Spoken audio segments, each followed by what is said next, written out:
Hello, good evening, happy Friday, happy St. Patrick's Day, and welcome to Fools Rush In. It's been an interesting few days since Tuesday night's stellar entertainment, but I'm pleased to say that we've got a special guest joining us this evening to preview the weekend's game, and plenty of discussion points kicking off from the minute we introduce the panel. But before we do all that, let's roll the titles. Take my hand, take my whole life too, but I can't help falling in love with you.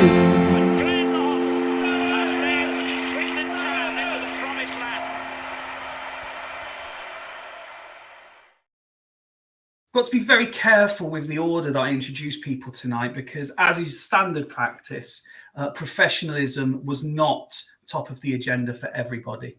But let's start by saying hello and good evening to Mr. Friday Nights himself. How are you, Joe? Yeah, all good, thanks, mate. How's it going? Very, very well, thank you. How's your week been? Yeah, not bad. I'm trying to forget about the football at the moment and just try and live the rest of my life. Yeah. What is this football that you speak of? First time we've seen you since the hospitality at the weekend. So just a couple of words. We've all got to share our experience. Did you enjoy it? Yeah, loved it. I thought the club do look after you well, and it's a good day. The food's really good. Obviously, the drink's a bonus. That helps blur the football out.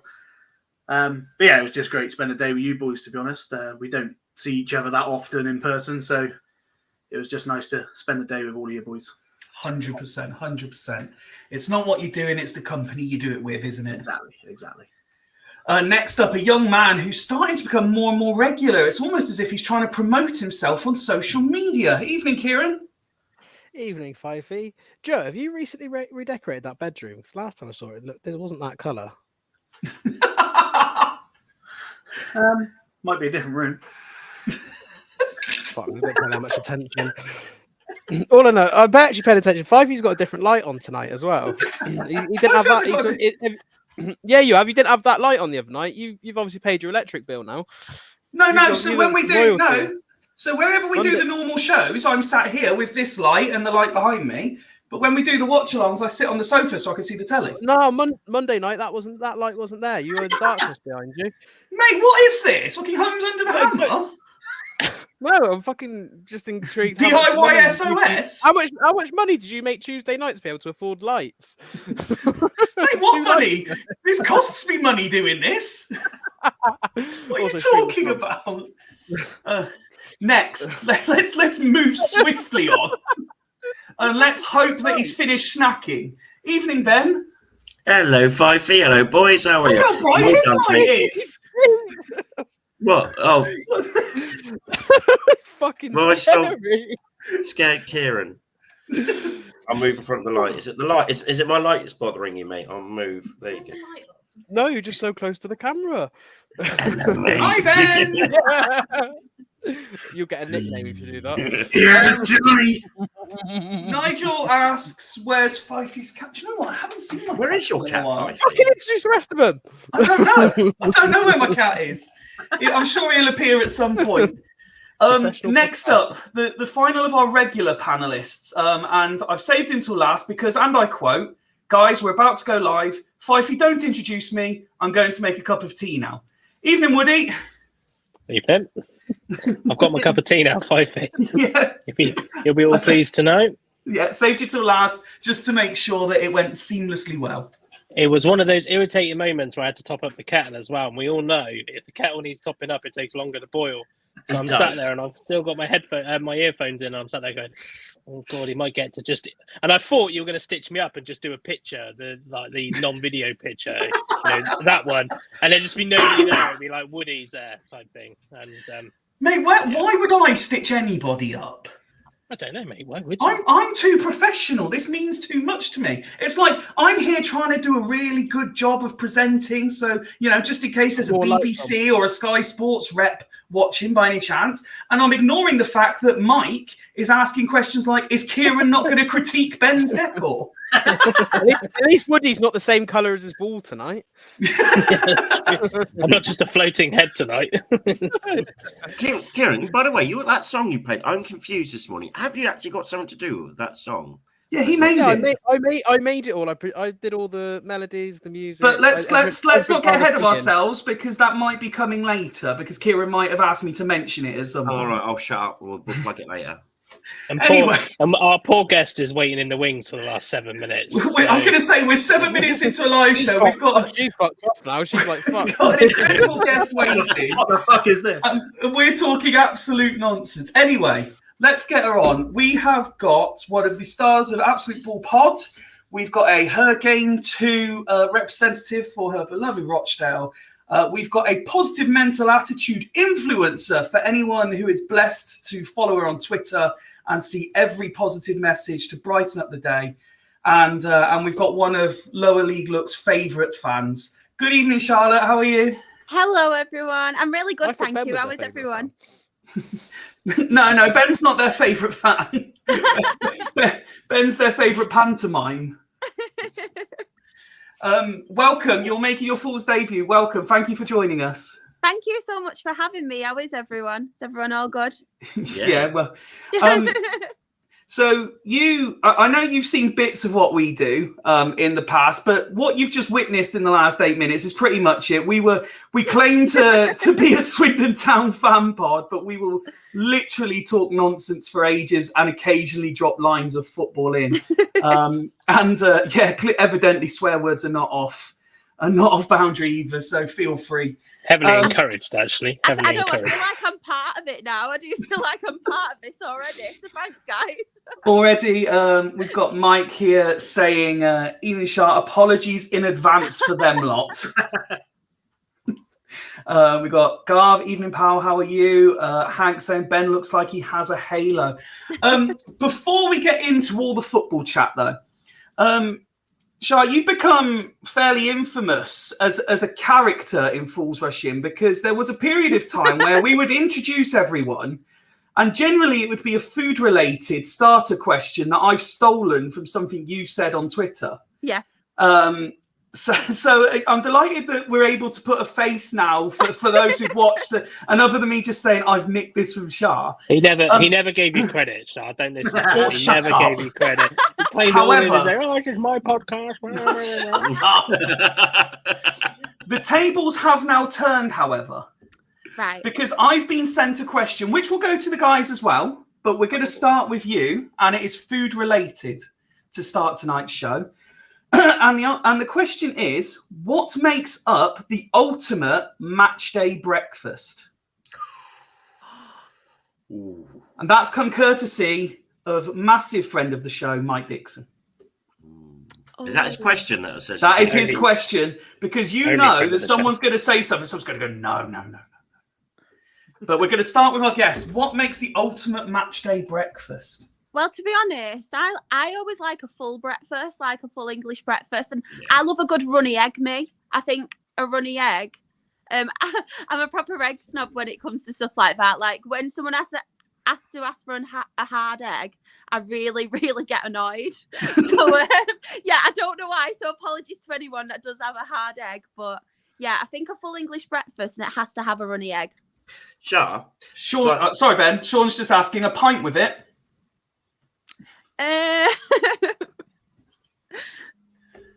Usually I have a coffee, but yeah, I'll go for a pint. You know what? Whatever. When my sister, when Sarah makes a sandwich, I don't know how that Freudian slip came out. That really bad. Did you say your sister? I don't know why it came out. Ben's in trouble if she hears or sees this. Ben's just been having an rounded. affair with her sister. all those inbred jokes that Swindon fans get. Same thing. You're even going to see Sarah or Jack just run past an egg sandwich, like a fried egg sandwich. She has to have the egg runny. And I'm like, it just gets everywhere in the sandwich. It just, I know, Liam. I'm sorry. I'm going to get everywhere. That's the best bit. Yeah, but you have to have it harder because it just gets the egg. Runny yolk for me. Getting it all round you. But then again, I'm just a northern like scruff.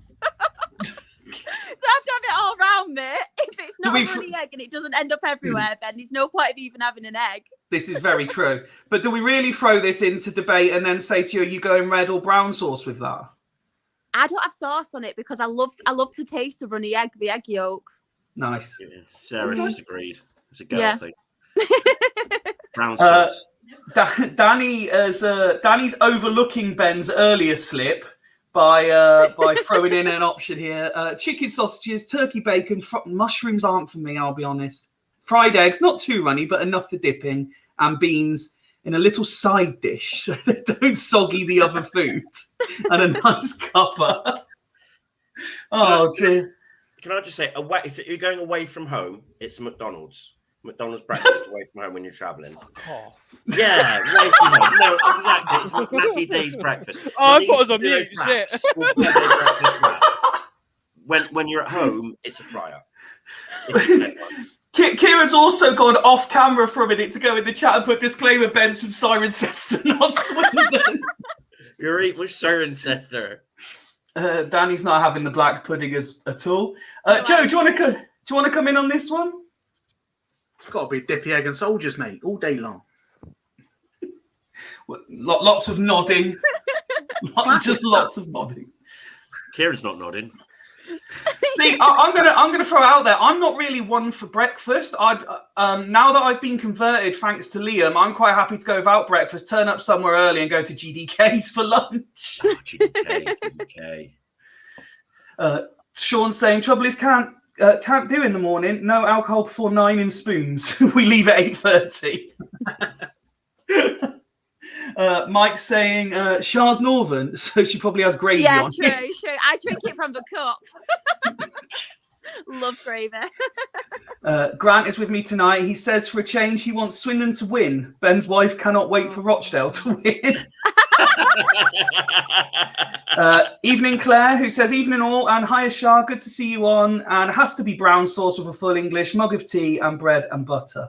And then Liam's clarified he meant Grant's wife, not Ben's. Evening as well to Ryan. Poor Sarah. Mike saying this is the funniest start to the show in months. What the fuck? Because he's orchestrated it. And then Garth saying watermelon vape and a bottle of bud. Watermelon vape and a bottle of bud. There we go. Kieran, you weren't having the McDonald's reference. What are you going for ultimate match day breakfast? Well, you got to go full English breakfast, like beans, black pudding, fucking lot of it. Scrambled egg though, because I don't like egg yolks. Because it's funny. The texture of it. Oh, it's horrible. It's like eating fucking mushed up tennis ball. But if you're going away from home and you want a quick breakfast, fuck McDonald's off. Go get a proper bacon bap or a sausage bap from like a greasy burger van or like an independent cafe. Fuck the Well, buy 5. This is going to be carnage. Oh, shit. We're free. We're free.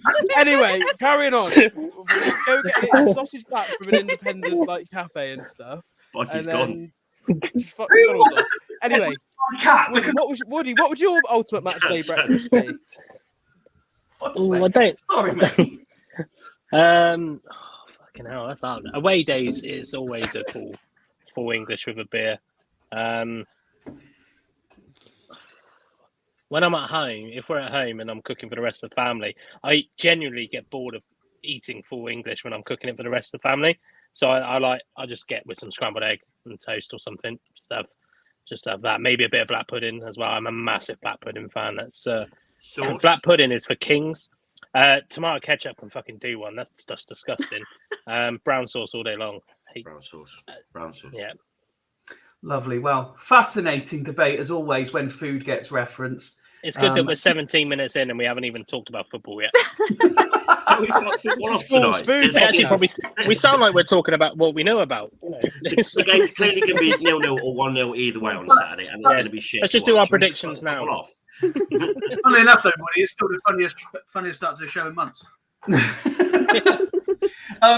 We've actually had I don't know if anyone else has noticed. We've had another message, but it's come in the private chat, and Kieran's asking me, me of all people, have I forgotten to introduce Rich? No, Rich popped on for a chat at the start, and he's disappeared. He's given himself a night off. I've not just left someone behind. I've just got images of Rich sat there like, I'm going to come in a minute. I'm coming in a minute. I suppose he's off celebrating his patron saint as he's Scottish.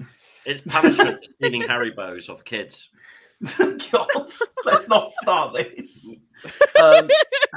Telling Rob Angus was shit. Yeah. Whilst eating the Haribo he's stolen off kids. As much as I'd love to rip Rich apart and talk of full English breakfasts all night with you all, we do have actual football to discuss. And the reason we have Shah here is to preview Rochdale. I'll let our guest go first, I think, because we jokingly, well, sort of half jokingly said when you came on before we went live that no, even though unfortunately your side are bottom of the league at the minute, you're still likely to be more positive than half of our panel tonight. So tell me, you've had before we look at the game itself, Rochdale have had a little bit of a turn in form of late. You've picked up a few points in the last few games, particularly at teams that maybe you wouldn't have been expected to. So is there just a glimmer of hope among the fan base that the good times towards the end of the season are on the way? To be honest, it's quite funny because obviously, like fickle football fans, after the Stevenage win, we're all like, yeah, we're going to get out of this. We're going to survive. We're great again. But then as soon as we lost 1-0 to Grimsby, everyone's like, Jim Bentley out. We can't have this anymore. We want him out. So sounds familiar. I know. It is really frustrating because obviously you're on a high from Stevenage and then it's like snap back to reality. But I think it's just taking each game at a time kind of thing because there's just so much what can happen. At the minute, it's obviously not looking good for us because we are 5 points adrift and people around us are picking up points, but it is football. Absolutely anything can happen. So, yeah, it's a weird one. As a Rochdale fan now, I'm taking it as in, it sounds awful because we've still got games to go, but I'm taking it as in we're already down because we are 5 points adrift. But any win or any points we do get in the meantime is a bonus. So I'm trying to not think about it. I'm being negative and thinking, yeah, we're down. But there's a tiny bit of me what thinks maybe we could do it, but that's literally like 1%. It's not good.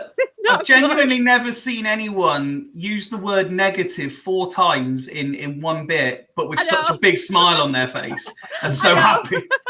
It's called denial, I think. Like, denial. If I don't smile, I'll cry, and I don't want to be all emotional.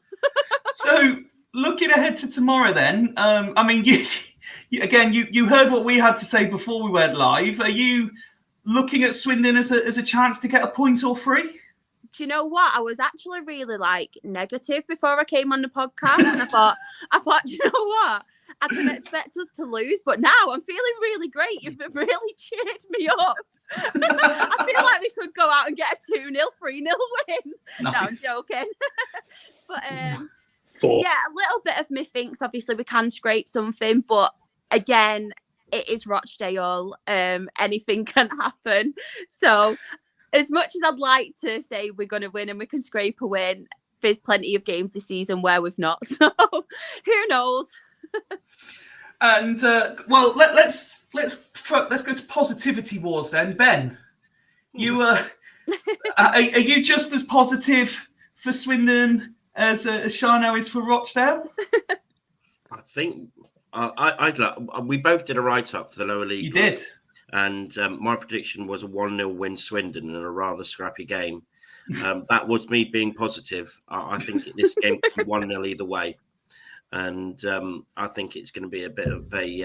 I think it could be. I'm hoping it's not, but I think it could be a bit of a repeat with Walsall, where both teams are sort of searching to find any rhythm and form and attacking threat.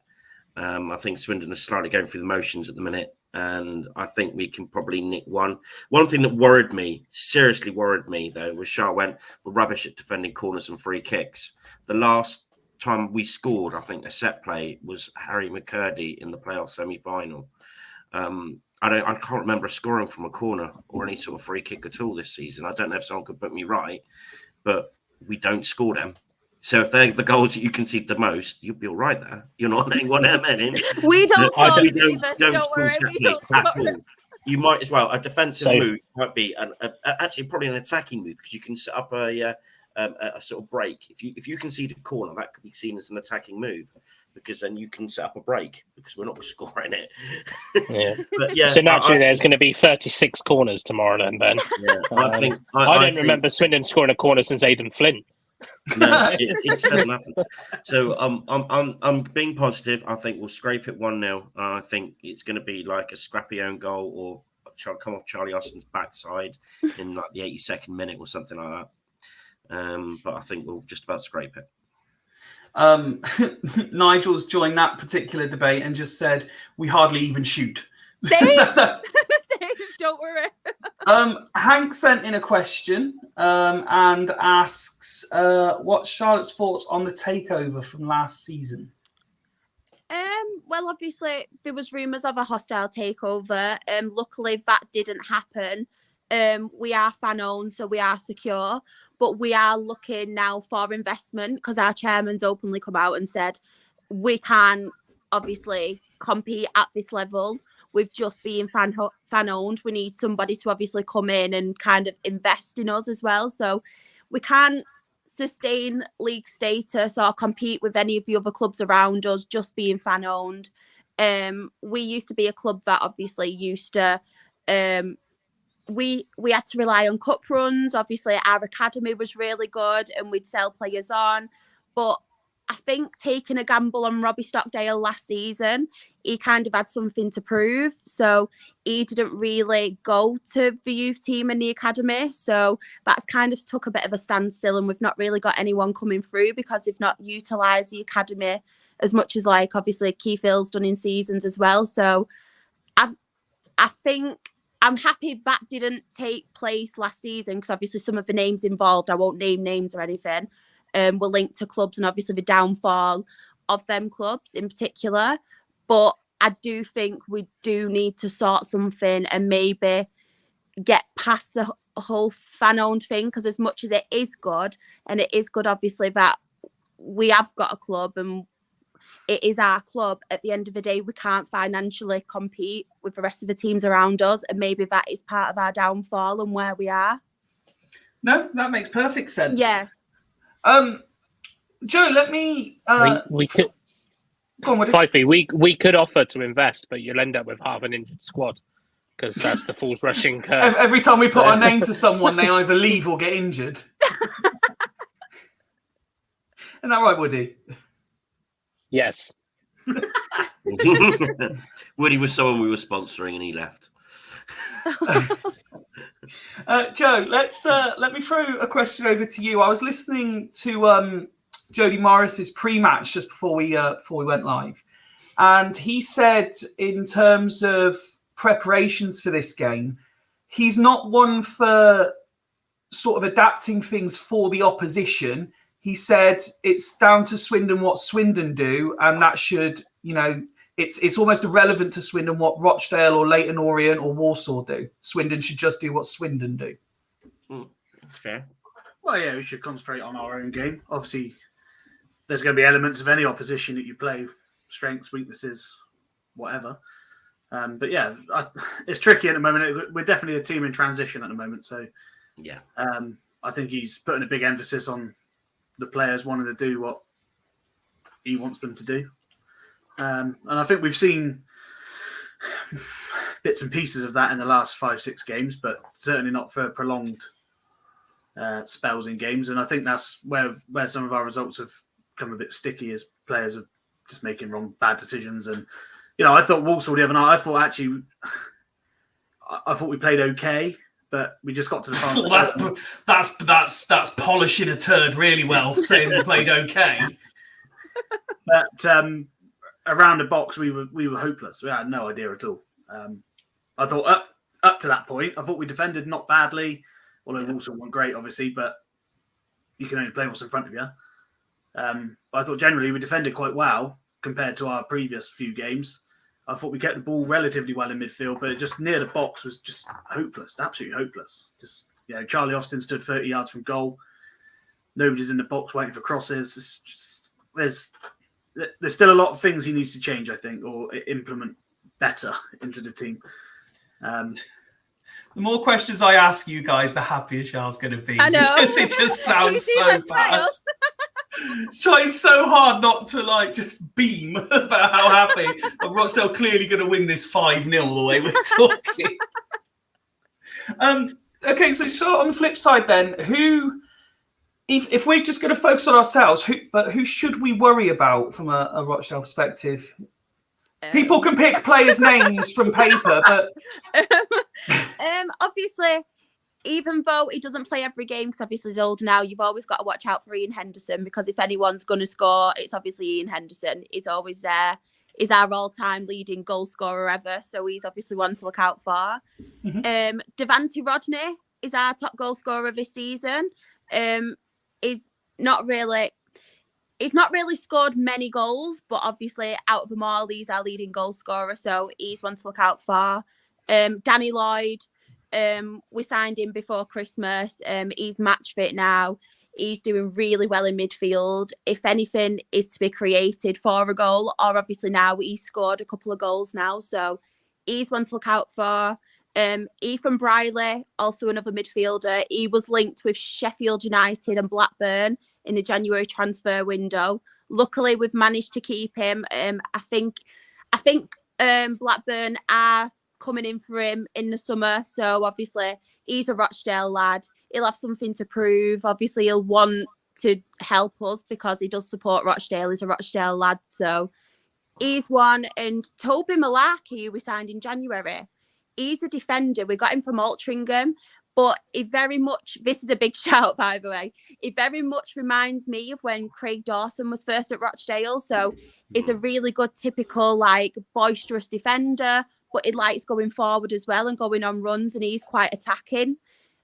So since he's come in, obviously, we have lost, obviously, some games, but our defence has been more solid than it has been. So he's definitely one to look out for as well. So I think if I had to mention them, I would say them. On his day, obviously, Scott Quigley. You can never write him off, but he started off really well, got injured, and since then he's not really found his feet again or his goal scoring. That just took a bit of a standstill, yeah. So, yeah. Is Kelly still playing for you guys? Is he still playing? Because he was quite a good player. Who's that, sorry? Is it Kelly, the midfielder? Yeah, Yeah, Liam Kelly. He's really frustrating because you can see he's got the ability and stuff to be a really good player, but he's just too inconsistent. And I don't Sounds know like whether half the Swindon squad. Yeah, I don't know if that's because obviously our team this season has just been inconsistent, and obviously it's not a great team. But I was expecting a little bit more from Liam Kelly and stuff, but it's been a bit disappointing, to be honest. Don't want to just blame it on him, though, if he's watching as well. Sorry. But yeah. So, Woody, let me ask you then. Where do you think Swindon can look to win this game? Well, we can't. Well, I mean, being realistic, obviously, without any disrespect, we've got to appreciate where Rochdale are. Yeah. But not necessarily give them the respect at the same time. I think when I think back of the home tie, which for me, I know people said that Rochdale weren't particularly great, but that still for me is the only performance where I remember most of the game from being a positive performance, and that's not drinking related. So as always, I think we really have got to take advantage of the fact that, although it seems to be disappearing the last couple of games, if Rochdale have got kind of, a bit of a shaky back three, back four, whatever they decide to play against us, we need to focus all of our power in attack, because if there's anything, absolutely anything that we can take out of Tuesday night, it's the clean sheet. So we should be confident with whoever's in defence, especially if it's the same defence. I think last time we played them, I think we were quicker than them.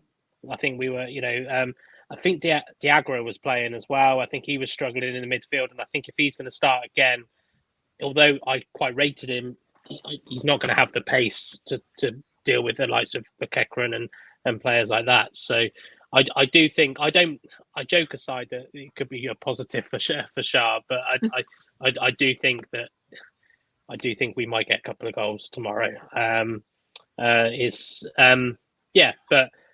we say to play the Swindon way. I mean, me and Waz are chatting about that all the time. If we just play our way, but I don't think we've actually found what our way is this year. So it's well, if our way is what we've seen recently, then it's just boring and pedestrian. Yeah, exactly. But also, managers will always say we just need to concentrate on us because they don't want the opposition manager to know we've been scouting on you and we know where your weaknesses are. So I would never, when they say we just need to concentrate on us, I don't tend to look too much into that. Obviously, Charlie Austin's due a goal. He's not scored for 3 games or 4 games. Is it 4 games now? He's not scored for 4 games now. Now, I know we joke about him being out of form. We joke some, kind of all of We're that. Not joking. But the thing is, the guy is a goal scorer, so he's going to score again at some point. He didn't score for 10 games before he came to us. So it's kind of he's going to score again at some point. It's just annoying. I think that knowing the way that Swindon have been this season, we could go there tomorrow and tonk them 6-0, and it won't matter because we fucked it up the last 3 games. So it's that's the only thing that annoys me because I look at it and I go, I don't really care if we win 1-0 or 6-0 or whatever because it doesn't make a difference in my opinion now. So exactly. I fully agree with Garth there. We're consistently inconsistent. That's mine. Stole that. Well, you probably stole it off Shah anyway. Claimed it's your own. Yeah, but it is what it is. I think we will win because we're probably the better team. And there's no disrespect to Rochdale because, unfortunately, as I said before we came on air, I did tip them to go down, unfortunately, but that's just because of the off the pitch. Fully agree with what Shah said about the kind of are they strong enough as a fan-owned club? Exeter really struggled until they had a major investment. I think we just might be a bit stronger over the pitch.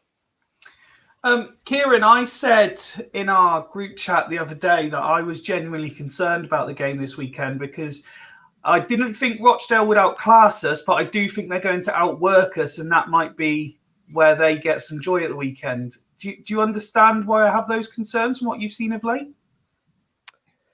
Yeah, I don't think our work rate's been good enough, but I think last Saturday, I don't know what game people were watching when they say, "Oh, it was really dominant performance. Everyone was working hard." Like fucking half of them couldn't be asked. Like I don't know where that comes from. I fucking don't have a clue.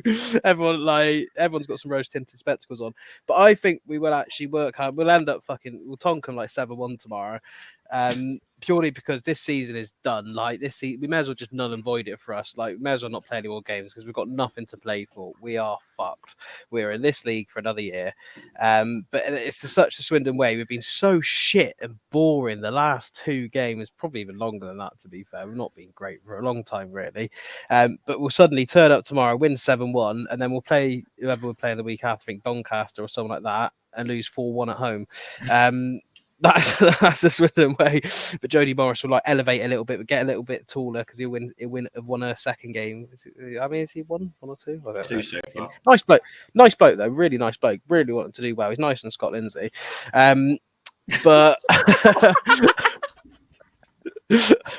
but I think we do need to work harder. I think last season, to be fair, we had some experienced players that get the younger lads sort of going and working hard. At the minute, we've got the old power cart horse Charlie Austin, who's the only one that's really. I love that you refer to Charlie Austin as a cart horse. Also refer to Alan Griffin as a cart horse these days. Same player. I think I'd rather have Alan Griffin up front at this rate, to be honest. That's Charlie Griffin's brother. He plays for Bassett, but. Honestly, I think we do need to start working harder. And it's just if we play like we did last Saturday with our goalkeeper who's 21 and just makes stupid mistakes, has got no competitions. Johnny Williams, who's past his best and just flops over every 10 minutes. If we can just keep players upright, running for a good 70 minutes, I say we got a chance. We could tonk them like 7-1. If we play like we did last Saturday, Rochdale would come and fucking hammer us 4-0. That's the way Swindon is. So probably after all that, it's going to be another 0-0 draw. Well, I mean, we have joked, but we've pretty much gone around all the guys there. They've all had something to say about it. It must genuinely fill you with positivity. It does, to be fair. Do you know what's really funny though? Like what you are all saying, I've been saying on like other podcasts about Rochdale, but obviously we're rock bottom. So yeah, we're quite obviously with us. It's just errors all the time, like basic errors. What we're lacking on, like I mentioned before, set pieces, corners. We just cannot defend them. Jim Bentley, some of his substitutions are just questionable. It's just little things like that where it's just so frustrating, and them things have cost us games. But like I mentioned, since January and some of the additions that obviously we have brought in, we've been playing better. Obviously, we've not been winning games as much still. We've only won, obviously, against Bradford and Stevenage. But we've not been, it sounds bad, we've not been as bad. But yeah. You're always looking for small positives to take. And if that's one, it's something to build on, isn't it? Yeah. Shard, you kind of look at us and go, like, especially when I think back of before Christmas, when we're sat in sixth and Ben saying he wants our manager sacked, do you kind of look at us and go, fucking hell, you guys think you've got problems? Yeah. I was like, it's like before, like, when you were saying like, oh, another season in League Two, I'm thinking, I wish we had another season in us in League Two. I'm thinking, we're not. I would take that happily. But yeah, it's frustrating. But with what you're saying, as much as we are bottom, I think there is it. If a team turned up against like your Northamptons and your Stevenage and your Bradfords, I think we could possibly beat you, because it's football. Anything can happen on a day. We have got the players to do so, but if we go 1-0, 2-0 down early, that's when we do crumble, and then it's just getting back into the game and stuff. It just deflates them. You've had some good wins against big clubs like Stevenage and Northampton as well, and obviously Bradford was just a bonus. But it's I think to be fair, I can't remember who said. I don't know if it was on our pod or on somebody else's. They were like, I think it might have been Hannah's actually on the lounge, when he was just like, we should be worried because they've beaten Stevenage, they've beaten Bradford, and all that kind of stuff. And I'm like, no, we should be worried because we're actually not that far away from you. We're only 12 places away from you.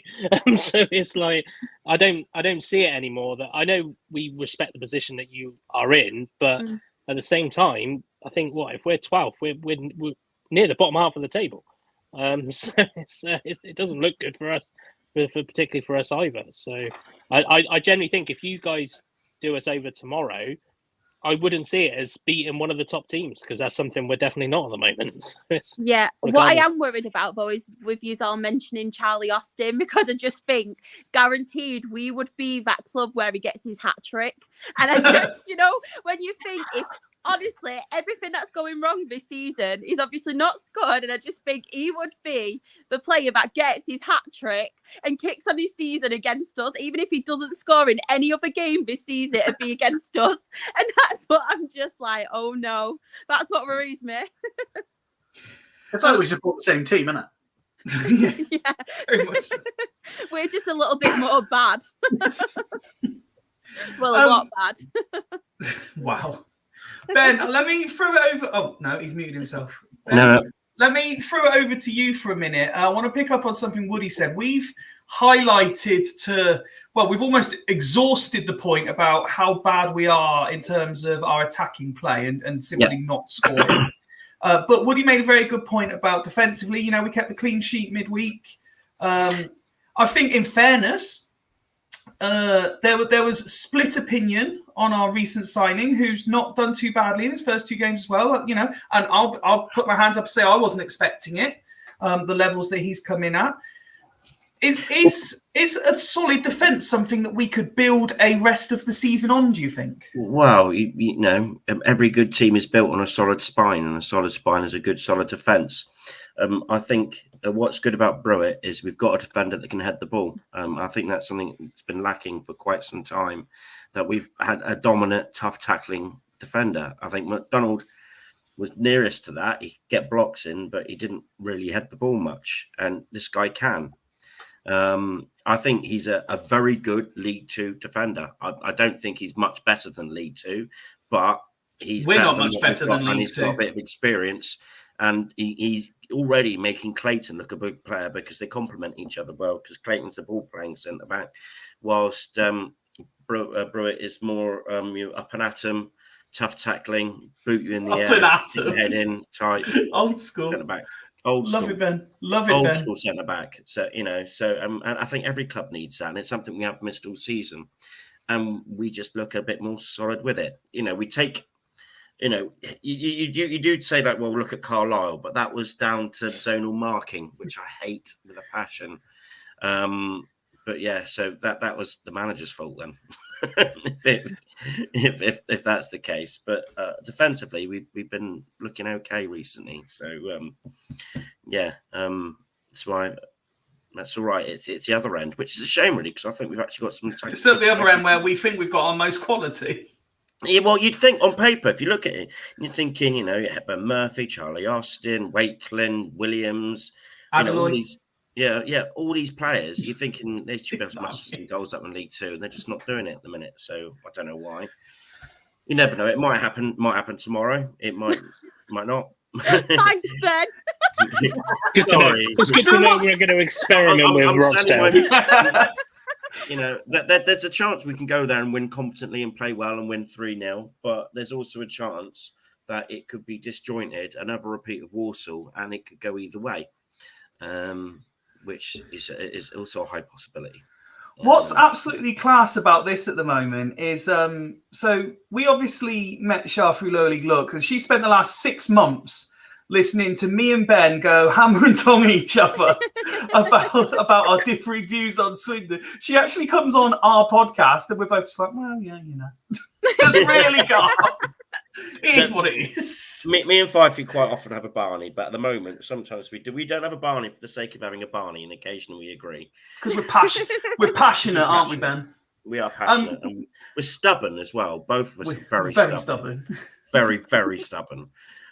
So I'm gonna flash these comments up in reverse order, and you'll understand why in a minute. So Garv says, "She is rude." Sorry, I mean Shah, and he's put that because he's put. If it wasn't for her positivity, I think she was a Town fan. I mentioned he's only put that because Danny's told him off. Danny's blatantly told him off. I mentioned in the intro, if we just go away from the game for a minute, obviously that you do so much around Football Shah. Can we talk a bit about that? Let's start with obviously. One of the big things that we've sort of learned about you over time is your involvement with Her Game Too. Yeah. So I'm an ambassador for Rochdale. Obviously, I've been ambassador now for a year. And what I do, I work with Her Game Too to try and improve matchday experience for females. I try and promote, obviously, the fact that football is a game for everybody, not just males. Like people say, it's a typical man's game.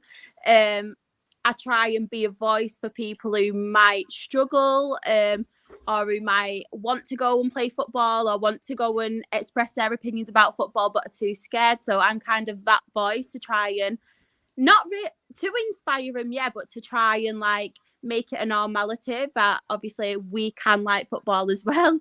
I've been a Rochdale fan. I didn't have a choice in the matter. I do blame my dad. I didn't. I've obviously been a Rochdale fan since I was born, but I started going when I was 4 with my dad. I will admit it was at first because I was obsessed with Desmond the Dragon, our mascot, and the pies were really good. So that's why I went at first. But then obviously as I got older, I got more into it, and then it was kind of mine and my dad's thing when my mum and dad split up. So obviously since then, football has been my life and not just Rochdale. I love football as a whole. I can't play it. I wouldn't play it, but watching it, talking about it, expressing my thoughts. Just Absolutely love it. And to be able to have then been given an opportunity to try and obviously work with a football club that I love and be part of this massive campaign, I'm just so humbled. And yeah, it's amazing. It really is. And you mentioned the opportunity to talk about football. Yes. You obviously do your part of a podcast yourself. We don't mind shameless self-promotion and talking about others on here. So please promote away and let people know where else they can see you and hear you. Yeah, so obviously I've got my own podcast called The Dale Way, which is from her point of view. But obviously because I've took so much on as well, me and Isabel haven't had chance, and obviously because it's a really bad season, I don't want to be all doom and gloom. We started this during a relegation season. I know. Yeah. We've not really had chance to do episodes, but I've actually joined a podcast where we talk about Premier League football, because as much as I love football, much as I love Rochdale, and I'm a Rochdale fan, at the minute I don't want to talk about them 24/7. There has to be a stop to it. So Premier League football, I'm a neutral. Obviously, I can go on, not be biased, not be all doom and gloom. I can talk about different players and different teams. So I'm part of a podcast called AbsoluteBallPod, which is live on Twitch and YouTube every Monday and every Thursday. So yeah, and I'm just everywhere at the minute. Whether it's appearing on other people's podcasts, whether it's my own, I'm just everywhere. So I do apologise if you're sick of my faces, everyone.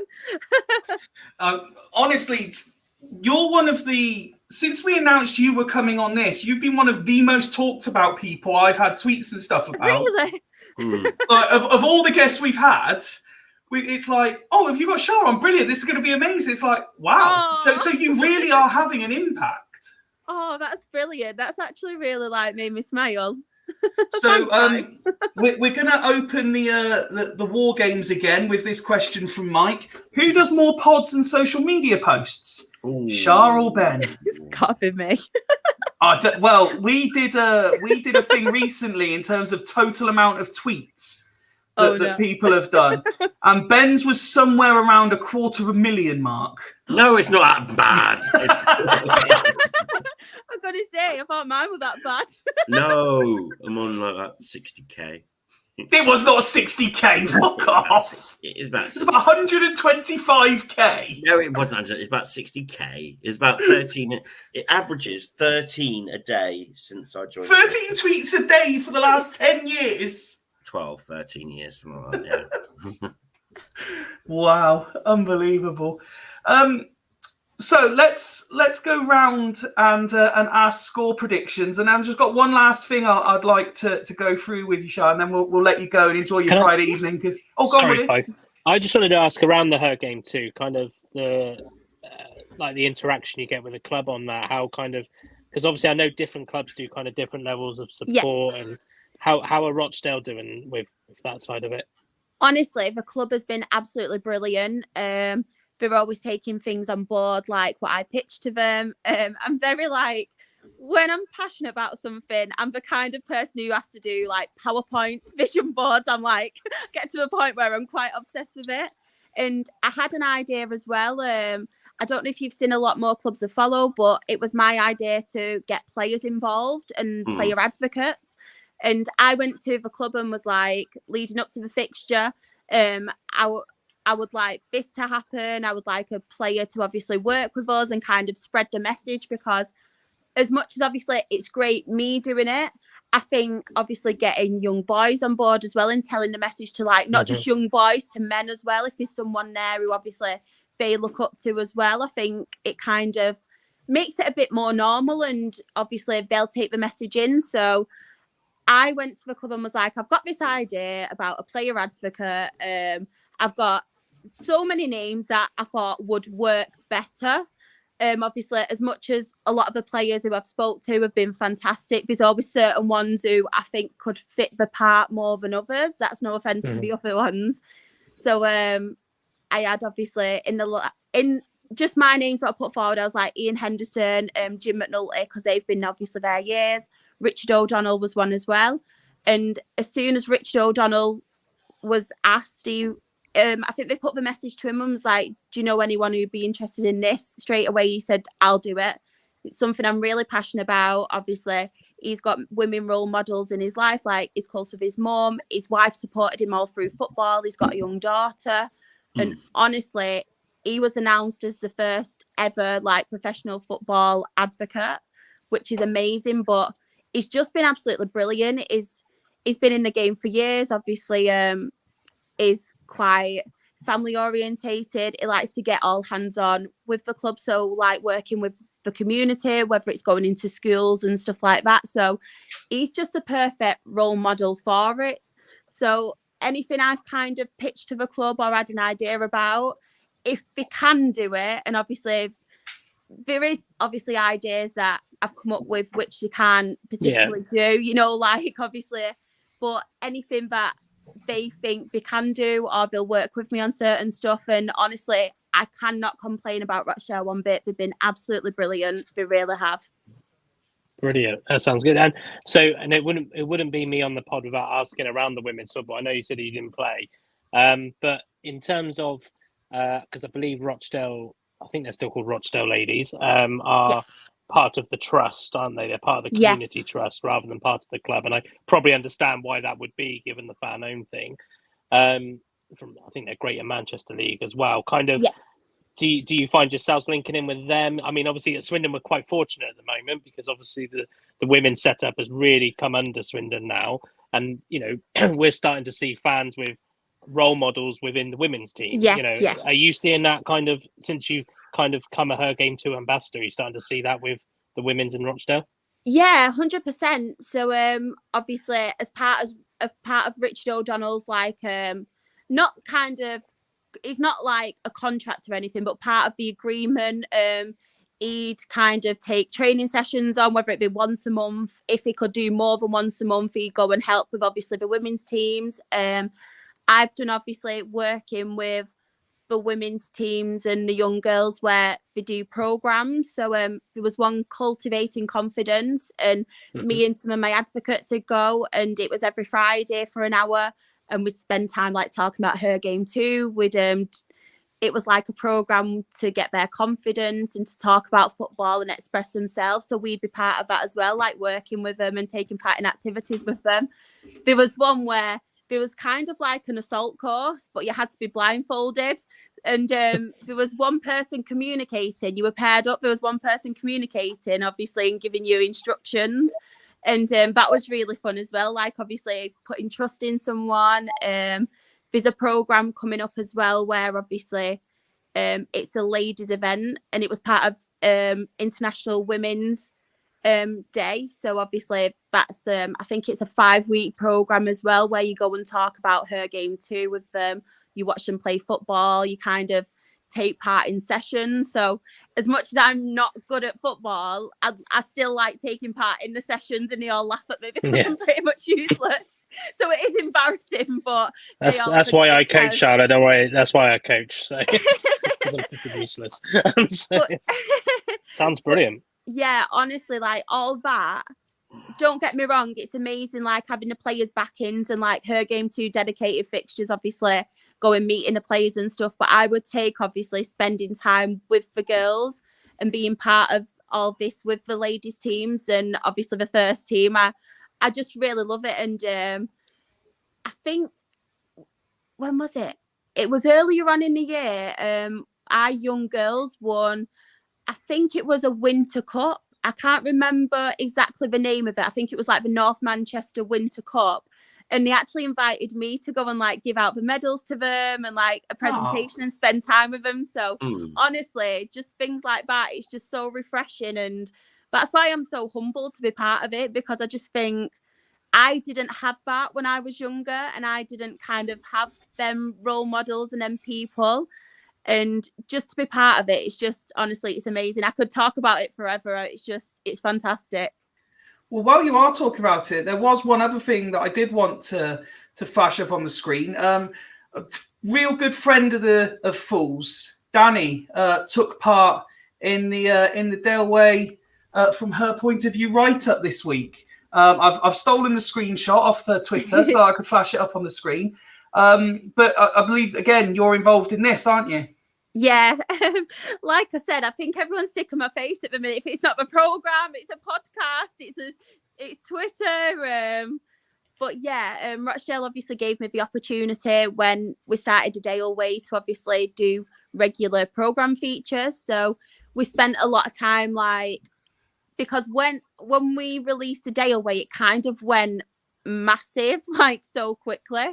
Mm-hmm. So we kind of spent time talking about what we've been up to, a bit of a diary, and then we kind of had the idea of maybe our own fans getting their experiences and how they felt as a female fan, and then obviously the away fans as well, their experiences. And it's just really nice to see everyone else's experiences and hear about their experiences, even if it's a bad experience what's now turned into a positive with Her Game Too, or they now feel comfortable going to a football game because of the campaign. Or it's nice to hear from different clubs as well. And it was so refreshing, obviously, speaking to Danny and getting her experiences from Swindon, because it was all so positive as well. And it's with me at Rochdale, I've had nothing but positive. I've never had a negative experience being a Rochdale fan at a game. It's always been on social media. So it was nice to kind of see someone else, because I've always heard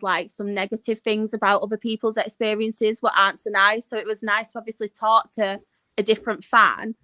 And it's with me, as much as I'm on this podcast now talking about Rochdale, I do have a massive soft spot for Swindon, because obviously in the past when we've had our difficulties, as we were talking about with our takeover, they've been nothing but supportive Swindon fans. So it's nice to see a club, just as much as we're moaning about the football, but the fans and all the fans that I've ever come across and spoke to, they've all been so lovely to me. And obviously hearing Danny's experiences. So yeah, it's really good. And it's nice to see a club like that. As much as you might not agree, because obviously you're there all the time. It's nice from my point of view to see that. Garth says, such a cool guest. Love the passion for your club and the game. Doing great things. Keep it up. You.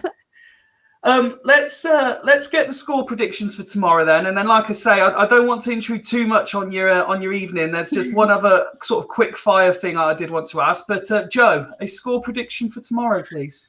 It's very tricky to predict Swindon at the moment, isn't it? I genuinely think it's either going to be 5-0 to us or 1-0 to Rochdale. I can't decide which.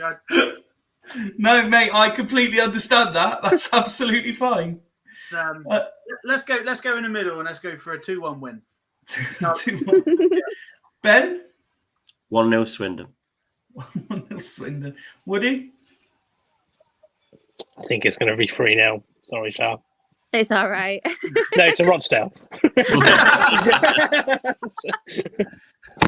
Because it's going to give you that glimmer of hope you might stay up. I'm going to go for 1-0 Rochdale, and I'm going to go Devante Rodney goal as well. That's this is the pro look. She's even gone goal scorers. I know. One other positive for Rochdale. Anytime the panellists all agree on a Swindon win, we lose. We always lose. I mean, it is an inevitable. And it's precisely for that reason. And keep a note in the diary, because I think this is the first time I've ever done this, which includes going back to last season. I predicted us to beat Man City in the cup. I fear we're going to lose. I actually think we're going to lose. As I said, I think Rochdale are going to outwork us. I've not seen enough. I don't think the effort and the intensity is there. The quality is partly there, but the effort and the intensity isn't. So I think Rochdale might win this 1-0 because they'll outwork us. They're still fighting for something, in my opinion, and we don't seem to be. I think what Shah said earlier is the first 20 minutes is probably crucial. If we get an early goal, we'll probably run away with it. But the longer it's 0-0, the more Rochdale will be fancying their chances. And we know once we get into a sticky situation, we seem to find it hard to get ourselves out of it. If they want to slip Wakelin in like the first game in the first 5-10 seconds, brilliant. I can't believe that was such a quick start last time. We were desperate for a win as well back then. I think it's the first time I've seen Sean predict us to lose as well. He's gone 1-0 Rochdale. So there's a fair bit of Swindon backing for a Rochdale win. And Tim, evening Tim, hope you're well, pal. Great to hear your involvement and enthusiasm promoting the women's game, Charlotte. I've been the same with my local women's team. I do more effort supporting them than just turning up to matches like most fans, I which love that. Woody has told us about before as well.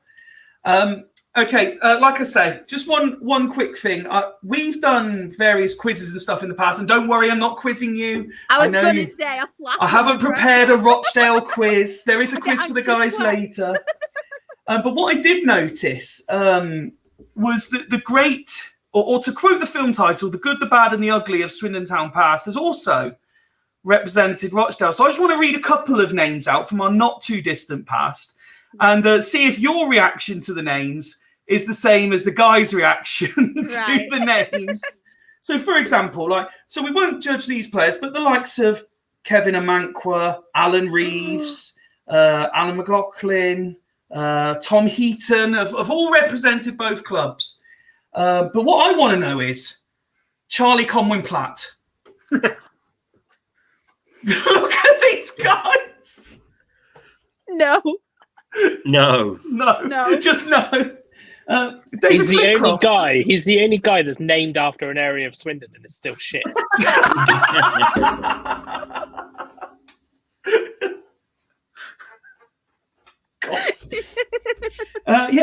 David Flitcroft. Boo. See Ben Boosh. I was like, yeah, it's fine. He was part of us. He was part of our managerial team with Keith Phil and obviously got us promoted. So I can never have a bad word to say about David Flitcroft. He's a hero in my eyes. I agree, Shao. I can't. 50% win rate with us. You can't look past that. You cannot look past that. I can. Yeah, but we know your thoughts on managers that do well, Ben. Yeah, sack them.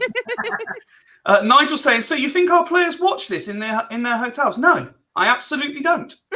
Not a chance. I hope they do. Couple more names just to throw out there. I think it's Woody's favourite, Ollie Lancashire. Oh, fucking hell. It was right for us. Yeah, it's all right. Look at these guys. Joe and Woody just like, no, I've had enough now. Ollie Lancashire. Do you know what? I'd take him now. I would take him right now this season. He was Ollie Lancashire for a reason. Yeah. Where is he now? Anyway, isn't he a coach somewhere? Isn't he? He came off the bench in the JPT, didn't he? Yeah, he's playing for Southampton under 23s. Yeah, I'll never forget when he stuck the middle finger up to Townend. Never. Or it was at the V's. I can't remember either way. Regardless of what you think of him in Rochdale, he was one of the two that we had in the same season worst centre backs we've ever had at Swindon. We've had some shit centre backs. We've had some fucking rubbish ones this season. He's still not Taylor Curran though. Tyler Smith. Tyler Smith, I don't really remember him at Dale. striker, young. He was very. I don't like him anymore. You couldn't get any more of an average response than Shah saying, "I don't really remember him," and the Yes, average guy's so just it going, must have been great. He still robbed a goal at Oxford, didn't he? There's no way he fucking touched that. No, he didn't touch that goal at Oxford. He plays for him now. And well, let's see just how memorable this last one is. Blair Sturrock. No. Hey! Go on the Blair. Shah's just like, no. Do you know what? I met him and had a picture with him and he was really nice, but I don't remember much about him playing and like scoring goals. He was the lower really league nice Ole Gunnar Solskjaer. Was he fuck? Maybe Ole Gunnar Solskjaer as a manager. I didn't know you had Kevin Amankwa though. I remember Kevin. He was shocking. It was mate, a he season. Yeah, he was good for us. Yeah, it was shocking. I've got his shirt upstairs. Those couple of seasons with Danny Wilson, he was class. Mm. Just before I let you go, Shah, a couple more comments coming in. Yeah. Oh, and I'll start with this one from Danny, mainly because it's the longest one to read. Thank you, Shah. It's been so lovely to interact with you. Very positive energy. It's been refreshing watching you this evening too. Would be great if you could come back on for a post-match chat too. Well, there you go. Danny's inviting guests on. Oh, I love it. Just booking the guests for us. Who put her in charge? God, can you get Danny's control, now the agent. please? Danny's now, Agent Danny. Agent Danny, yeah. Oh, I love it. Thanks, Danny. Mike saying Lancashire looked okay. because he was playing alongside Robertson, who was as bad as Curran. Robertson was terrible. That's the two, Lancashire and Robertson, for fuck's sake. And They were Garth quality saying, on Football Manager, though. They were class on Football Manager. I know I'm mad because I always think we'll win, but in reality, you could flip a coin and get more consistent results, says Garth. And Mike saying, in relation to Danny, sorry, excuse me, who'd invite guests on? Indeed. Well, everyone seems to be inviting guests on at the minute, but we are delighted and very grateful that you'd spend the last hour or so with us. Good luck for the rest of the season. Thank you. Not so much for tomorrow. Especially tomorrow. Good luck tomorrow as well. Fuck it. No, yeah, fuck it. You've Good luck tomorrow. still got another 9 games or so after tomorrow. You'll be fine. Just don't And just while I remember, because otherwise I'll forget before you're on, you gave a word of warning before we came on live. So I just want to shout it out because I know you were kind enough because you popped onto the Sir Tom Broadbent Lounge and were tweeting in various recommendations of where fans should go. Shah did warn Rich before we came live. They've changed the pies. So if you're expecting some great caliber, it's not quite what it was, I think is fair to say. And go to the chippy, yeah, I think that was the word. To be fair, compared to what we get at the county ground. Shah, thank you very much. Like I say, good luck for the rest of the season. We look forward to seeing you and hearing you on various podcasts and Lower League Look. And of course, you're always welcome to pop back on Fools whenever you like as well. Oh, thank you so much for having me on, guys. I really appreciate it. No problem. Take care. Thank you. Bye. Bye.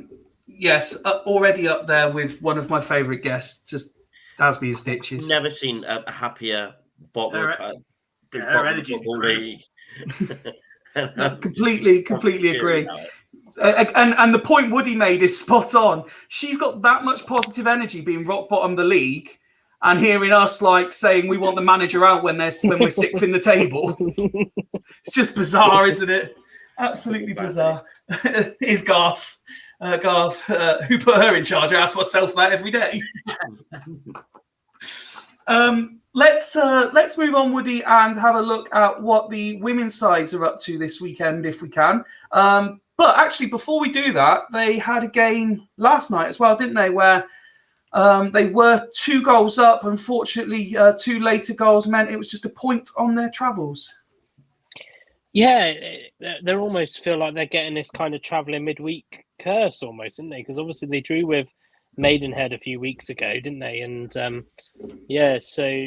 it's again similar to the Maidenhead game. Maybe I should stop predicting on midweek wins because I generally thought that they would. He's on it, right. Tim. Don't worry. Yeah. So it's quite it was quite strange. Obviously, the son Annie scored again. No, Lane scored, didn't she? Annie didn't score. She's rubbish. Get rid of her.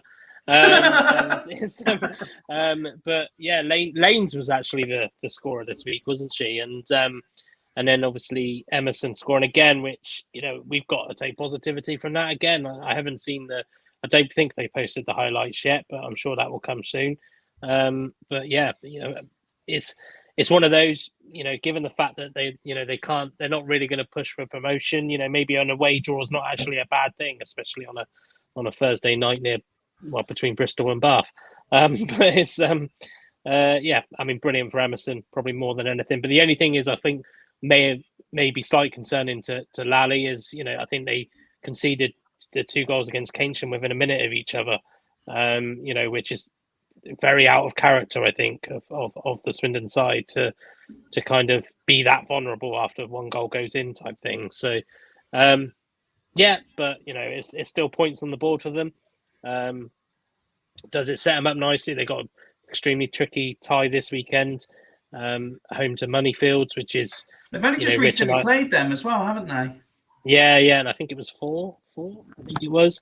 Moneyfields and Rich and I have spoken many times about the quality that they possess. And again, like I said before, they've done a lot better than I thought they were going to do. I thought they would be kind of a bit like Swindon, but Moneyfields are talking. I've seen their Twitter today. They're talking about top 3 finishes and stuff like that. So not saying that they don't have that quality, but I didn't think that I thought this season for Moneyfields would be a bit of a settling season for them, but they really mean business. So fair play to, it's Carl who's their manager, fair play to Carl and the guys down there, really putting the business on this season. And let's mention, so this weekend's game that you've just said there is the first of 5 home games now in a row for Swindon. We mentioned this the other week when the ladies were on. Of those 5, I'm going to try and get this right off the top of my head. 3 of them, the next 2, but 3 of them are at Fairford. They've got 1 more at Foundation Park and 1 at the County Ground in that group of 5. So a good chance for people to get to see the team play between now and the end of the season as well. Yeah, exactly. Obviously, we've said all along, isn't it, that they need more games at Foundation Park and they need more games at the County Ground. I think it was it that said it the other day. I can't remember if it was on our pod or on another, but about kind of in some ways Foundation Park's a bit better. I think they actually, although it's good to get on the County Ground pitch, of course it is, but I think some of them feel because it's kind of the crowd all has to be kind of closer to the pitch and all of this kind of stuff with Foundation Park, the atmosphere is a bit better. Mm-hmm. That's not to say that the County Ground won't get an atmosphere, because I'm sure, especially if it's the last game of the season, I imagine it's it's going to get half decent atmosphere. So, but yeah, and you've been there now, Fifey. It's a shame that Fairford's out of the way a little bit, because it is a decent. It's kind of like a proper ground in some ways. It is quite a in my opinion, quite a proper ground. So. Albeit the pitch looked a bit rough last Sunday, but so that was probably just because we looked a bit rough last Sunday. yeah. The game was good though, wasn't it? Yeah, very much so. But yeah, it's So it's what the players need. It's what the players want. It's what's going to boost our profile. This is what's getting Charlie Reynolds. This is what getting not Charlie Reynolds. Sorry, Charlie Rowlands. Charlie Reynolds used to play for me. This is what getting Anna Barnes. This is what getting Mia Mugford coming back. Because I think they even said on our pod, didn't they? They said, like, it feels, to paraphrase, it feels like the club are taking them seriously. Yeah. They're taking the win. That's why it's great to hear. From like Shah just a minute ago around the Rochdale setup as well. And I know Swindon had to do that for a while. The women's setup fell under the foundation. They had to do that for financial reasons. Realistically speaking, and Rochdale will obviously be the same as well. So it's just good to it's good to see, and it sets us up. If they've got 5 games at home now, whether it's Fairford Foundation or County Grounds, unbeaten at the Foundation, unbeaten at Foundation Park. So it's hopefully it gives them a good tie-in, because players looking in the summer, if we can get 5 good home games, attendance and results, players are looking at that around the area that we're starting to spread around to Oxford, Berkshire, kind of heading towards Bristol, Gloucestershire and things like that. Players are going, actually, do you know what? I wouldn't mind giving Swindon a go. So, can only be positive. Development side are home to Plymouth, and the under-18s are away to Barton United to round off Swindon Town women's fixtures. But Woody, as you're our resident oracle, let's go a bit further afield, because we like to spread the love as much as we can as well. So first of all, what are Bassett up to? We haven't got a game on Sunday. No game this weekend, no? No game. I don't know why, just not one scheduled. No game this Sunday, which leads into probably what you're going to ask me next, which is nice, because that hopefully means I get to get out to Chesham, because it's the Berks and Bucks County Cup senior final, because Berks and Bucks are a lot bigger than Wiltshire, so they have a senior and a junior competition from a development stage point of view. And Abingdon are obviously in that against Muck Dons. So it's I'm hoping to get out to that. I wish them all the best. If I can't, I'm really hoping we can get out to that. I think it's obviously the club's been around for 6 years now. It's going to be their first time in the senior County Cup final. It's a sign of, this is a team that are going to be in Swindon's league next year. So it's a sign of good things to come. No, 100%. And obviously, first and foremost, we wish all the Swindon Town sides the very best of luck this weekend. And from there on, with Bassett not having a game, It might go against our nature, but because given that technically they're Oxfordshire, but we'll wish Abingdon luck as well in their cup final, because it would mean a lot to Woody.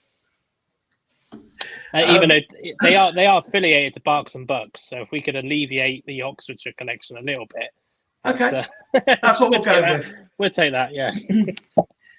And okay, let's move on with just a couple, or I say a couple, one in particular, village notice, as we do sometimes, where there's just miscellaneous stuff that I've been asked to mention, so I will do so. We saw Kieran was on earlier.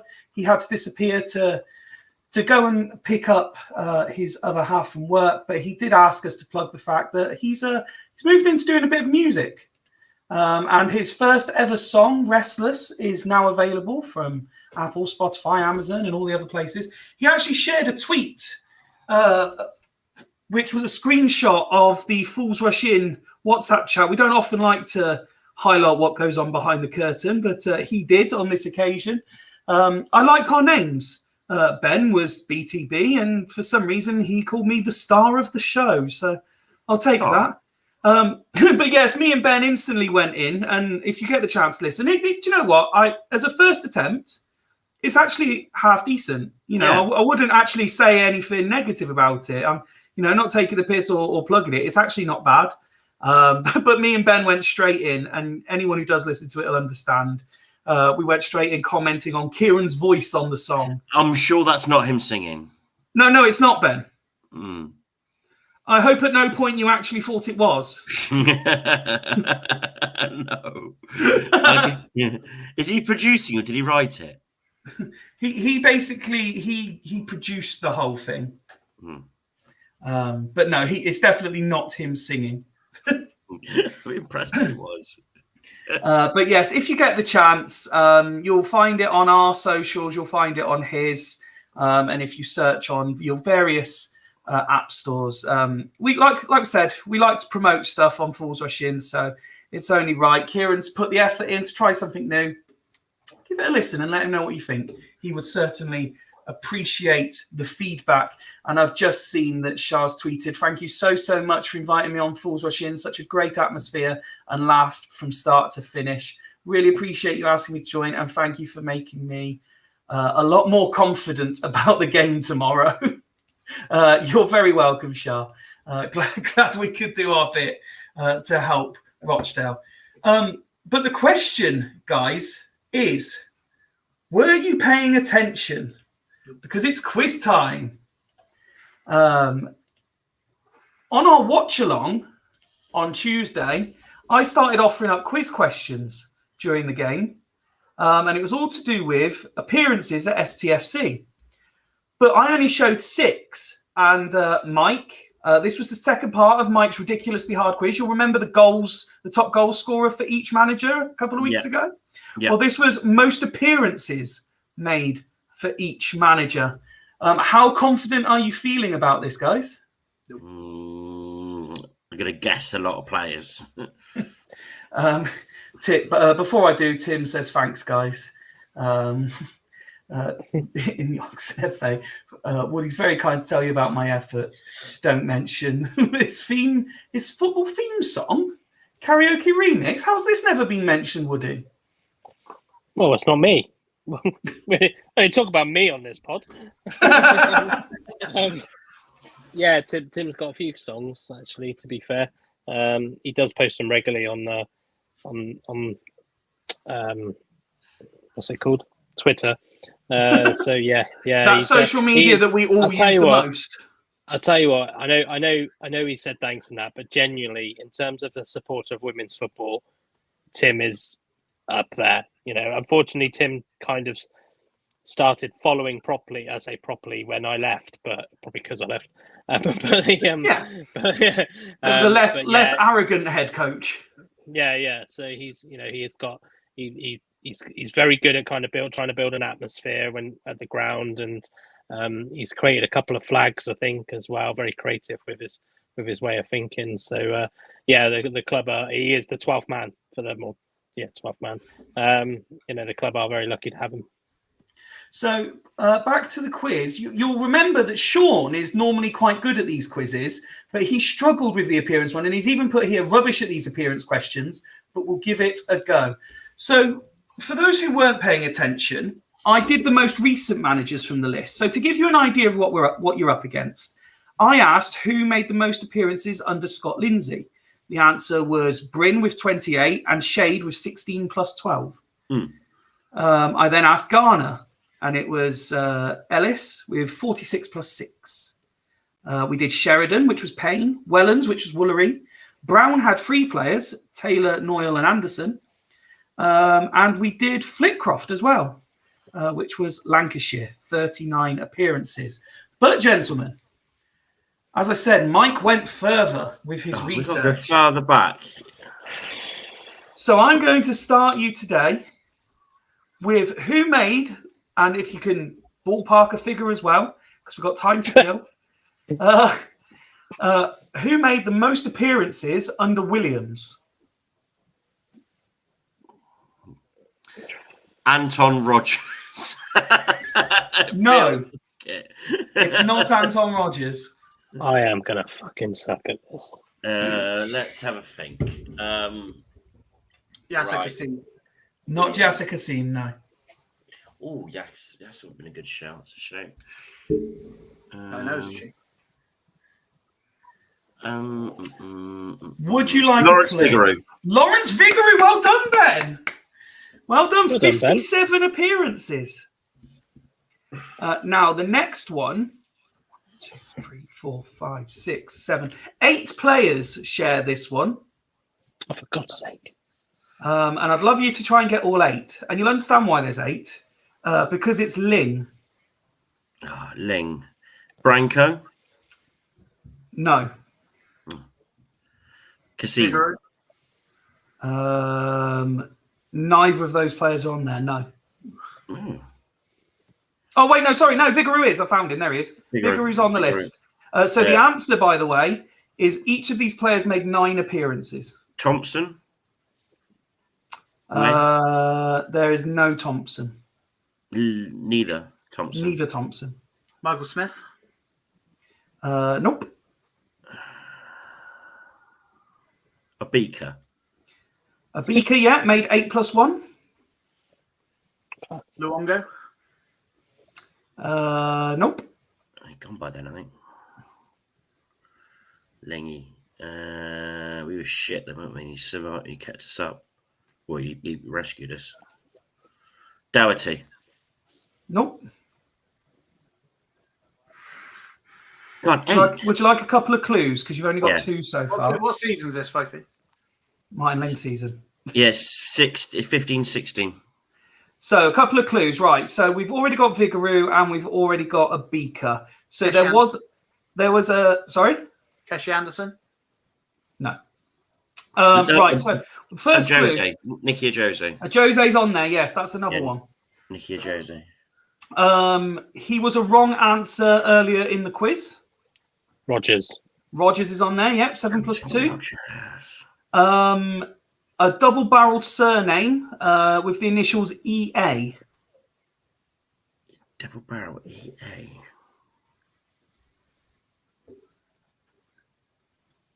God, that's thrown me.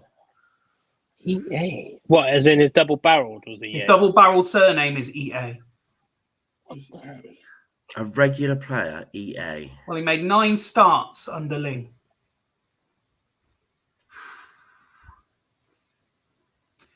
While you're thinking of that, a player who has a famous relative who played Premier League football. Brad Barry. Barry's on the list. Yep, 9 starts. Oh, who's that left back as well at the I was going to time? say Ormond Otterwill, but that's not EA. EA. It's not EA. He was double barrel name. The other player to make 9 starts was a centre back. Branco. Who played alongside Branco that season? Oh, EA. Adam what's his fucking name? Elat, The one who's yes. the one that's at Adam Dawkins. Elat. Yeah, that's It's it. The correct, ones yes. talking. He was quality. I really like. We Yeah. could do with him now. He's Well, at not now, Dorking he's now, very isn't he? old, I'm but- sure he's at Dorking now. El Abd, yeah, he was a good player. I remember So- wanting to sign him full time, but That obviously leaves you money. with the other centre back that's made 9 starts and a attacking midfielder stroke winger who was reportedly Robert. related. Who? Sorry, Fabian Laurent Robert. Robert. Fabian Robert is correct. Yeah. Fabian Robert, not Laurent Robert, obviously. The other centre back to make 9 starts. Robert was 5 plus 4, by the way. Yeah. 9 starts. This wasn't Jamie Centre Sendle's back. white territory, was it? No, it wasn't Sendel's white territory. I believe, if I remember correctly, his initials are JT. Jordan Turnbull. It is Jordan Turnbull. Oh, Jordan Turnbull. So, That's a good Jordan Williams. That was a decline season, that one. We all thought it was amazing when we re-signed him, and then he was shit. before Ling came Cooper, one player who made a total of 98 appearances. Nath Thompson. No, No, he's he's suspended. always injured. Lawrence Vigor. Kazim. No. To give you a clue, Fodringham had 96 starts, and so it's not him.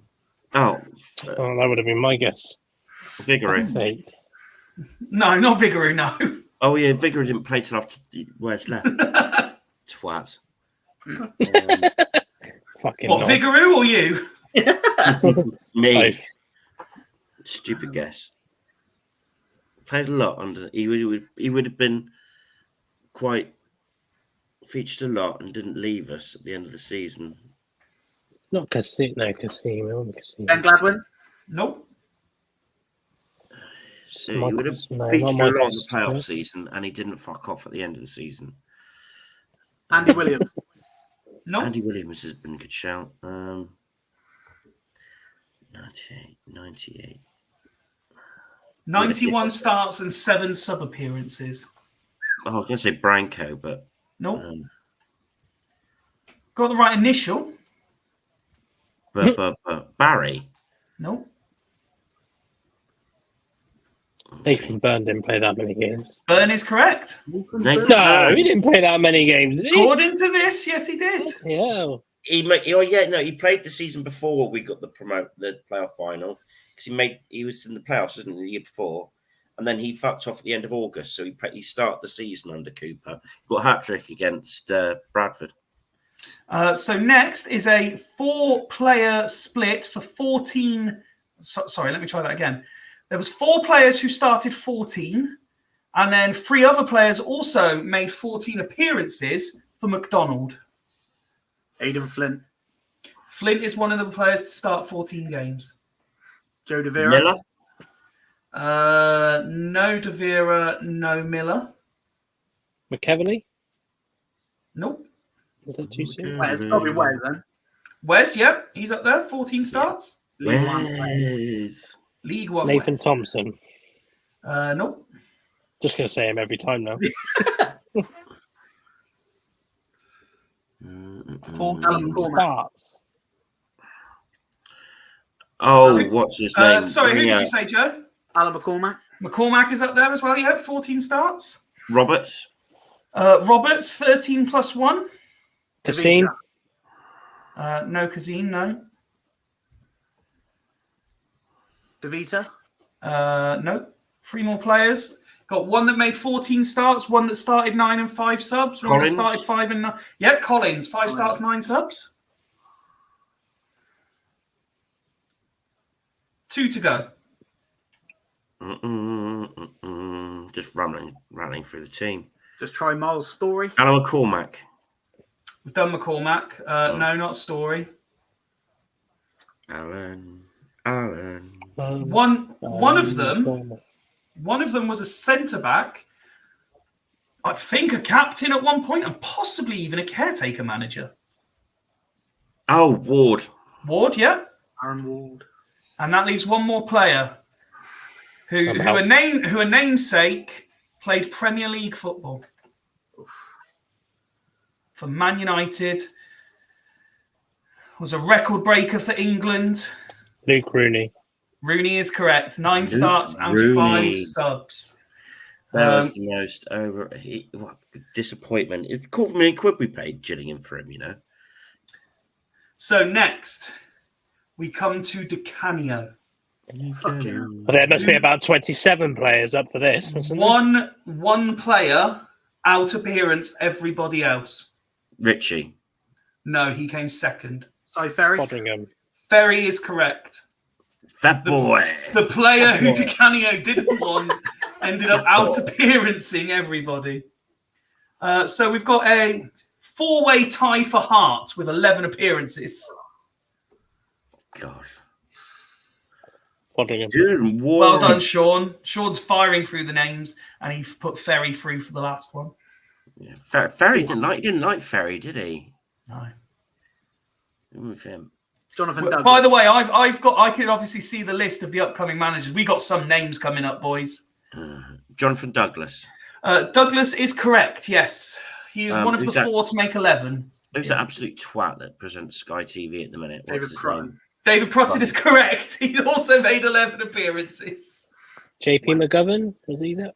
JP McGovern's around No, he's No? not on the list. John O'Beaker, because he played a lot of that towards the end of the season, didn't he? He had him on loan. No, Scott Cuthbert? no. Am I season too early? You're looking No, for a Scott double Cuthbert, act. you're You're right. looking for one of our best double acts of the last probably 10, 15 years. Paul Painter. Caddis. Caddis, Viking yeah, Woody. and Richie. Caddis and Richie. Well done. So we go to Danny Wilson. And this player made 102, if I count, 102 appearances. 91 of them starts. Kevin Billy Amanqua. Painter. Not Kevin Amanqua, not Billy Painter. Scott Cuthbert. Not Scott Cuthbert. Gordon. Johnny Douglas. Not Douglas or Greer. McGovern. McGovern is correct. Oh, for JP. God's sake. Good player. How many of them are there? Just one for Wilson. Oh, just the one. There's Wilson! two. There's 2 for Morris Malpass. Go on, Simon Morris. Cox. 37 appearances. Simon each. Cox. Nope. Kevin Amanqua. Nope. 37. Did he have that many fucking games? So one of the 2 players started 28 plus 9 from the bench. The other one started 34 plus 3 from the bench. Played regularly. McNamee. Nope. His Billy Malpass was class, wasn't he? So it's going to be someone with some absolute Joe meat Eiffel. on. Nope. They've both been mentioned in recent rounds. One of them was even on the list. JP McGovern. McGovern's on there, yeah. 34 starts, 3 sub appearances. Amanqua. Nope. Jack Smith. Nope. Grant Smith. Nope. None of the Smiths. Oh, Michael Timlin. No. He's already been mentioned in a previous round, but was a wrong answer. Yeah, but I can't remember what I mentioned as my last guess. Michael Timlin. Nope.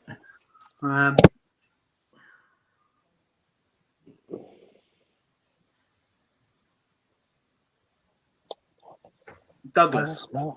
Nope. It's a trade name. Amanqua. Yes, because people go into the trade of being an Amanqua. If only you could. A something and decorator. Painter. Billy Painter. There you go. Oh, for fuck's sake. Who made the most appearances under Sturrock? 43 starts and 7. No, not Blair. What a player. Fucking average. He would look good in this team. Lee Peacock. No, Joe Eiffel. no, JP McGovern. no. JP. This must have been JP's first season. Simon Cox. No. Dominguez. Nope. Oh, Kamingas, what a player! He was quality. Yeah. That was the same Went to season. Cardiff and disappeared. Yeah. Champagne player. Rolls Royce. Gerald Eiffel. Gordon Sean Greer. very much enjoying the Blair Sturrock shout in the chat. Gerald Eiffel. No, Gordon Greer. no. I don't Someone know those people. mentioned Craig Peacock Easton. earlier. Yeah, you're Craig in the Easton. right ballpark. with Christian Peacock. Roberts. Roberts, there you go. He used to play for City, but he's all right now. So then we had a brief spell with Dennis Wise. 2 players made 16 starts, and 1 player made 13 starts and 3 sub-appearances. Evans scored that wonder against Wrexham, didn't he? No. No. Roberts. I was trying to be clever. No. Why? Ricky Shakes. Gerald No. Eiffel. Gerald McNamee. Eiffel's on the list, yeah? McNamee? No. Andy Nicholas. No. Charlie Cumming Platt. No. Curtis Weston. Curtis Weston's on the list, yes. Weston. God. He is the 13 That's like a starts and bonus 3 one, isn't it, subs. that? Curtis It was probably Weston. his only 13 games, would it? Yeah. You're looking for the other player to make 16 starts. He's absolute howitzer, then he scored one absolute blinder, and that's about it. Is this a Peacock. Wisey? Nope. Michael Pitt. President. Timlin. Not Brezovan or Pook, no. Timlin. Nope. He was mentioned in the last round. Andy Nicholas. Nope. No, that was round. See, I can't remember what I said in the last round. Yeah. Scott Cuthbert. No, it's too early. for Cuthbert. What name did I say it's none of? Smith. So it's not Jack Smith, is it? Jack Smith is correct, Nick yes. Jackson. I love Jack He was Smith. a good player, Jack Smith. Yeah, I really like Jack Smith. Who was the only player to make 38 appearances under Honora? Oi, oi. Aaron Brown. No. God, yeah. He was fucking shit and all. Sean O'Hanlon. Sean O'Hanlon is correct. Yeah, he was a good player, Sean O'Hanlon. I Now, like Sean O'Hanlon. remarkably, I've been there's certain ones I've been given stats for. We're going to the second era of King, okay? Oh, fucking hell. Sam Parkin. No, hang on. The second era of King, I've been given a stat. Hayward had 154 starts and 6 sub-appearances, so therefore 160 appearances, and it's not him. Ooh. Who is it? David Duke. David Duke, well done! David. Oh, go on, fucking Joe. Duke. How many games did David fucking David play? Duke started 148 games. Fuck And- me, Andy Kidd. That's And- 146 too many. And 18 sub-appearances as well. Jesus Christ. But the thing that Duke had going for him, though, was he could play right and left back. Versatile. He could play right and left back. He was That's why he shit on got his so left. many He was games. just a shit He on was his shit at left. both of them, He but he was fit in. right. Yeah. But good thing Dave Duke had. There was no social media back then. That's a good thing for Duke. Awful player. Who was the only player to make 26 appearances under Evans? Fucking hell. God, it was he. No, it wasn't fucking hell. Sam Parkin. Nope. It's be Ruddock, isn't it? That's something ridiculous. It wasn't Ruddock. Matty Hewlett. It wasn't Hewlett, no. Keith O'Hanlon. Nope. Reeves. Mick Nope. Aranzi. Nope. The only position that doesn't often get chopped and changed. Goalkeeper. Bart Grimmick. Grimmick is correct. Oh, what a keeper. Bart Grimmick. The Bartman. So we go to the first era of King, and 3 players made 35 appearances. Sammy Grimmick. Parkin. It wasn't Parkin, and it wasn't Igo? Grimmick. No, Sammy Igo. no, not Igo. No, Howard. no. You're. I think you're a few Late. years ahead. Hewlett. Wasn't Hewlett? No, Miggsy. no. Oh, so this is after Colin Todd, isn't it? Yeah, this is. This is after Todd. Yeah, We're about 2000, aren't we? we're about we're about year 2000 now. This is when we started being shit. 1,000 years before McFly met your great granddaughter. This is just after we got relegated. Yeah, this is just after we got relegated from Was it Sol- Championship. was that Sol and Davis's year? on, and we were skint. Wasn't Sol Davis? No, he would have been about that time though. Yes. Alan Yeah. Reeves. Sorry. Reeves. Alan Reeves, yes. 34 starts, 1 sub-appearance. The other 2 players made 26 starts and 9 sub-appearances. Too early for Danny Invincible, isn't it? Danny Invincible's correct. Yeah, Danny Oh, Vince okay. I was thought it brilliant. might have Yeah, been too early. Good goal kept us up. What about Grazioli? Not Grazioli. No, it was before. Grazioli. Ole, ole, ole. I can picture the kit. Zara kit. Matty Hayward. Nope. That's a nice kit. That was that was our kit. Yeah, I didn't Keith mind that. Lanneran. Nope. That's the year he got injured, I reckon. Yeah, he got crip.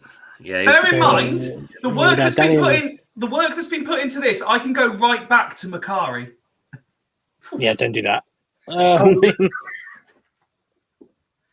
Gary Alexander? Alexander's correct. Oh, yes. Good shout. What a shout. I applaud that shout, Gary Alexander. So next we go to who made the most appearances under Todd. Jesus Christ. Jim Jeez. Heiselberg. 7. I think you all said someone there. Go again. Like I said, 7 appearances. It was 17 starts and 1 sub-appearance. 17 starts. Pretty much played every game then. Reeves. Charlie Griffin. Reeves is correct. Yes. I'll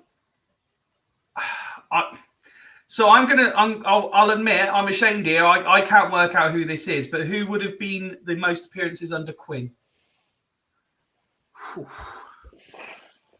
Ifeanora. No. Mark Robinson. No. 72 starts and 3 sub-appearances. Well, it wouldn't be Grazioli. Nope. It'll be too early for Scott Leach. We are literally in the No, 90s now. We're in the late 90s and we're Lee just about Collins? to have a shed collapse. Sorry? Lee George Collins. Nadar. No to both of them. Mark Robinson. Nope. Darren But Bullock. bear that one in mind for an upcoming manager. Thank you. Steve Robinson. No, not You Steve say Robinson. Darren Bullock. No. Andy Williams. No. A Chris part Hay. of your house, most likely. David Conservatory. Richard Stairs. No. But what might lead to the stairs? Gareth Hall. Hall. Well done. Yes. Gareth Hall. Gareth Hall. Good shout. Good shout. Woody, do you remember what I said? McMahon. Mark Robinson. Robinson, yeah. 163 starts and 3 I sub-appearances. like Yeah, he was with- Mark Robinson got some stick. I like Mark Robinson. He was a good player. He was there a long time, to be fair. I Do you remember meeting him in a Chinese after he retired. Mark Yeah, Robinson, keep going, Aaron. You want to keep going? Yeah. Yeah, keep going. Gorman. John Gorman, Jan Olga Fieldtoft, No. 64 starts this person made. John Gorman, Kevin year and a Horlock? half. Nope. Sean Taylor, Taylor, yep. Had to be. Who shot Glenn Hoddle. Mickey Hazard. No. Yeah, Calderwood. Calderwood, correct. oh yeah, it would be Coldwood. Glenn Hoddle himself. Uh, Missed a trick. penultimate one then, Ardiles? Calderwood. No. Kerslake. McLaughlin, No to both of them. Ooh. Tom Jones. No. Ross Chris McLaren, McLaren, correct. Ooh. And finally, Lou Macari. It's Sean, I can Coldwood. see your comments. I promise I can see your comments. You did get Calderwood. Taylor. No. Let's go for Calderwood. No. Not Simpson. Simpson. No. Sean put Simpson as well. No, it wasn't Simpson. Chris Kamara. Nope. McLaughlin, Nope. Andy Rowland. Nope. He might have been before that. It's a lot of appearances this person made, by the way. A lot. The most appearances of anyone on the list. oh, he's got an absolute legend then, and we're just completely overseeing him. Fraser Digby. No. No. Fraser, No. Surprised How's Fraser's Digby name. not made any of these lists, by the way? Yeah. Hey? How's Digby not made any of these lists? Obviously, they Martin play enough Ling. games for any one manager. No. Paul Bowden. No, it wouldn't be Bowden. No. No. Oh, no. He's got to be an absolute legend if he's like top of the appearance list. Kerslake, Nope. Years later, wasn't he, Kesley? Lou Macari. Not Gordon Sean, no. Lou Macari. That's before my time. Yeah. Oh, my. Lee Barnard. No. I do believe he used to be, not so much now, although I think he does still do it from time to time. He used to do a lot of BBC Wiltshire co-coms. Oh, Hockaday. Yeah, Hockaday is correct. Oh, rather didn't know that. David Hockaday. He was my coach at Siren College. He was the academy coach. Sorry He used about to that. coach me. And then he went on to Leeds manager. That's my claim to fame. The former Leeds manager used to coach me. Gents, thank you very much. I hope you enjoyed a little trip down memory lane, remembering all the quality players like David Duke, who made hundreds of appearances during their time at... Never got a chant, though, did he? Never got a chant. He did. You were fucking shit. Your shit. Ah! Yeah. Fuck's sake, Duke. I thought it was his name. Fuck's sake, Duke. Got Thanks to Kieran for popping on earlier. Thanks to Shah for her time as well. As always, as we say, if you're travelling, safe travels. Be loud, be proud, and please bring home some For points. fuck's sake, keep our season alive. Take him the points. But Joe, Woody, Ben, thank you for sticking it out with me. It's been an absolute pleasure this evening. Have a wonderful weekend, everyone. We will be back on Monday where, again, we have guests lined up. So more to look forward to. But we've been Fools Rushing. Have a great weekend. And as always, we end by saying, come on, you Reds. Reds. Take my hand, take my whole life too, but I can't